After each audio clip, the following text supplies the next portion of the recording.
ആദിവാസികളുടെ 5 പരമ്പരാഗത കലകളാണ് സംസ്ഥാന സ്കൂൾ കലോത്സവത്തിൽ അവതരിപ്പിക്കുക.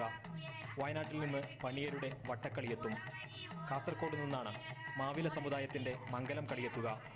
അട്ടപ്പാടിയിൽ നിന്നും ഇരുട നൃത്തവും ഇടുക്കിയിൽ നിന്ന് മലപ്പുഴയ ആട്ടവും പളിയ നൃത്തവും കലോത്സവ വേദിയിലെത്തും. ആദിവാസി മേഖലകളിൽ നടത്തിയ പ്രത്യേക മത്സരങ്ങളിൽ മികച്ച പ്രകടനം കാഴ്ചവെച്ച ടീമുകളാണ് സംസ്ഥാന കലോത്സവത്തിനെത്തുന്നത്. കിർത്താഡ്സാണ് ഇതിന് നേതൃത്വം നൽകിയത്. വളരെ വ്യത്യാസമായിട്ടും അവർ പാരമ്പര്യമായിട്ട് തനത് നിലനിർത്തിക്കൊണ്ടും വേഷത്തിലായാലും ശരി, നൃത്തരൂപത്തിലായാലും ശരി, പാട്ടുകളിലായാലും ശരി, ആ രീതിയിലാണ് ഇവിടെ കാഴ്ചവെച്ചിട്ടുള്ളത്.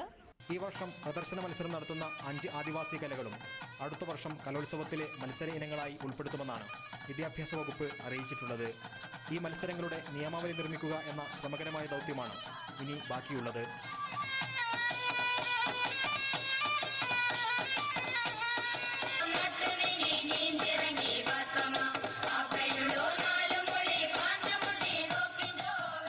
V K Suhail, media 1, Wayanad.